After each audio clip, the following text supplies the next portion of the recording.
Basically, because the church boys are not coming to us, the church girls, it's not relating with us, it's making the whole work difficult for us women, because we are the one that will wait for the man to come, because we cannot go after a man.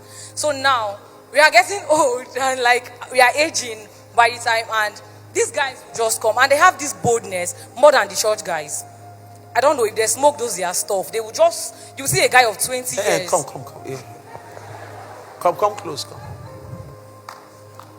You said they will smoke or something. Talk to me. Like, what I'm trying to say is where they get all their boldness from. Like, you see a guy of... Talk to me about where they get to. That's why. Maybe from what they smoke, I don't know.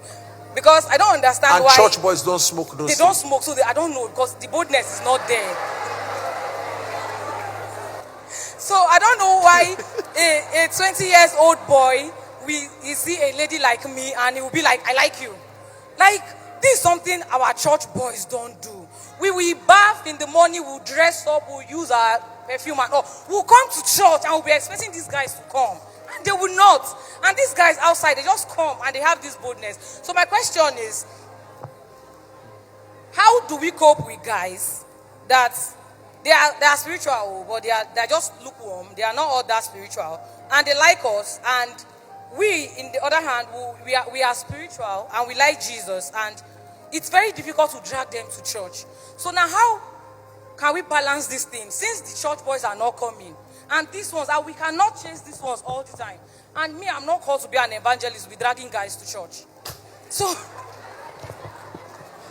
how do we balance it? That's my question. Oh my God. And church boys, they think they smoke. All right, so let me attempt that issue. You see, church guys, our major problem is that, for instance, someone like me, I gave my life to Christ when I was barely 15.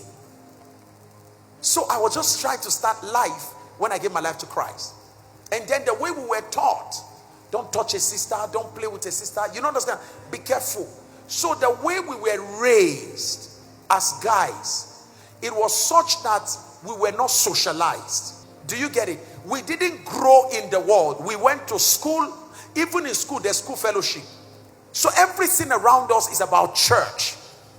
Then we get home, there's morning devotion. And then you finally end up going to university again, there's campus fellowship. Then we now leave campus fellowship, where again, brothers, everybody mind the way you behave, you don't touch sisters. So all those things makes us to be less sociable. And then we're not taught about how to communicate to sisters. First, don't forget that in the church, our desire, any desire for a woman, he that thinks about a woman in his heart has lusted after her. So first, the thought of a woman should not enter my heart. The moment it enters, I kill it. Are you getting what I'm saying now? So, until when I am now ready for marriage, that's when I start saying, Father, who do I marry? At that point, I started allowing the thought of a woman to come in, maybe Sister BC. Now, let's assume Sister BC is the one. How do I approach her? I have not been taught. Yeah. That is when most guys suddenly realize that their social intelligence is very low. Spiritual intelligence very high. They can speak in tongues around you, but just to tell you I love you, they don't know how to say it. So they'll be going around and be saying, Sister, can we pray together? Can we reach souls? Sister, can we? Look, sister, I sense a burden. God, I sense that God is calling us to reach nations. Who is we? But the unbeliever is an unbeliever. He's a sinner. That one does not need to imagine. He has seen it not by revelation. So that's why he's bold. And like you said, he drinks what the Christian brother does not drink. Smokes what the Christian brother does not smoke. Beyond that, he goes to get charms so that when he talks to you, you fall. So please don't allow the fact that they are bold out there. Our Christian brothers, as they get confident around you, as you make them feel comfortable, their boldness find expression. And over time, the brother you thought was not bold, when you start seeing his boldness, you are the one that will be crying, Pastor, you won't kill me. Talk to me about it.